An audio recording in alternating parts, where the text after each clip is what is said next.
There is an appeal for $80 million for flood survivors. This is over and above the initial appeal at the beginning of the year for $1.5 billion. Those funds were to go towards humanitarian aid for more than 5 million people affected by drought and conflict. However, authorities say only 24% of that appeal has been received, making it even more difficult for aid agencies to support the latest communities in need of assistance. 2018 appears to be as challenging as 2017, however, for different reasons this time. Unlike in 2017, when funding came in very early in the year to support the famine prevention, less than $370 million has been recorded to date in 2018. That's about half what we had last year. This is a fraction of what we require to address the existing caseload prior to the onset of the flooding, so not even taking into account the additional needs of the flooding.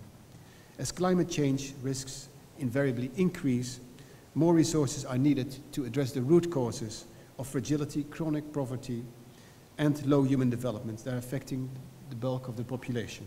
Tackling climate change is working on resilience, long-term programs, especially river areas, and in short-term period trying to respond to the effects of climate change. And nowadays people talk about climate change refugees.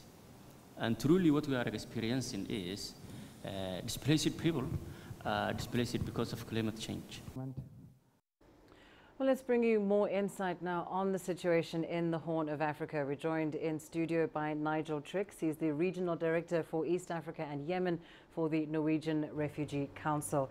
Nigel, a warm welcome to the program. As we were just looking at over there, $1.5 billion was the appeal at the beginning of the year to address drought and conflict.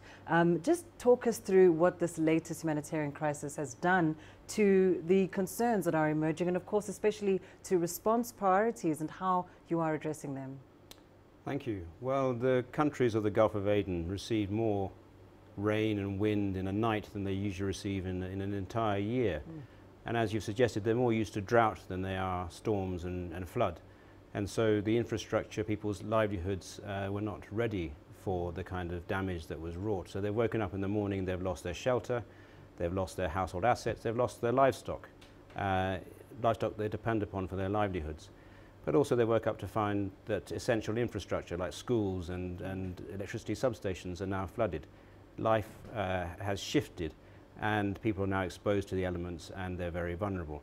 And this is on top of several years of very intense drought and where people are particularly vulnerable, which makes on one side the aid response ever more complicated, but on the other side at least we are on an emergency footing with all the coordination mechanisms already in place. And when you say that it makes the aid response ever more complicated, just talk us through some of the challenges in coordinating relief efforts, particularly in areas like semi-autonomous regions like Somaliland or Puntland.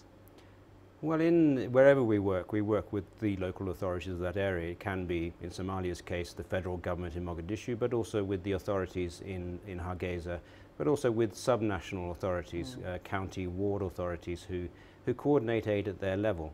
And again, in this respect, we're quite fortunate. We've been working in Somaliland and in Djibouti for many years, and we're used to working with the refugee agencies, the disaster management authorities in those places, including in Somaliland, to ensure that drought responses are put in as effectively as possible.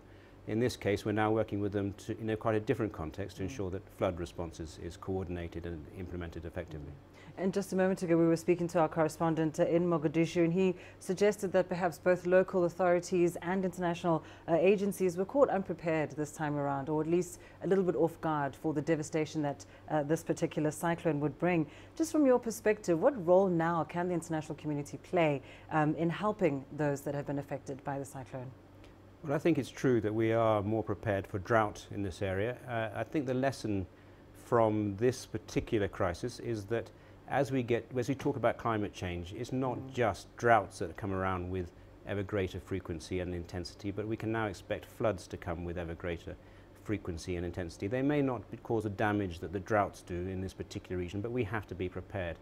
As we look at urban planning, we are an increasingly urban population. As we work with communities, as we do, working with hundreds of villages across this region, it's not good enough just to look at the drought, potential drought disasters, but also to look at flood and the impact that can have, to ensure that houses are built in the right way, in the right places, schools as well, and other infrastructure to ensure that they're climate proof, not just drought proof, but ready for all conditions as they come.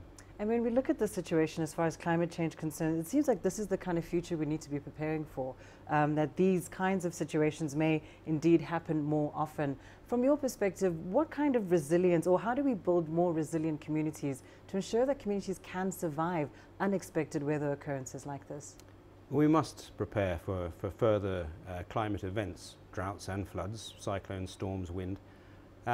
And we take the basis that we work with communities to analyze with them what their essential needs are, not just to survive these shocks, but to thrive so they are ever stronger to respond to whatever shocks come along. But we also recognize that they live in an increasingly integrated world. It is not enough to ensure that the village is robust, that the village has the assets to respond to a crisis, but that people do because they have access to financial services, that they have access to networks where they can earn a living or have information, have contact with their governments. But in all of this, I think the response to climate shocks is eased or made easier, and the gap between the needs of people and the funding available that you mentioned earlier is closed if we can also deal with conflict. Indeed. And this area is a drought-affected area, but it is quite primarily a conflict and violence-affected region. Absolutely. Well, thank you so much, Nigel Trix, joining us here in studio. Of course, he is from the Norwegian Refugee Council.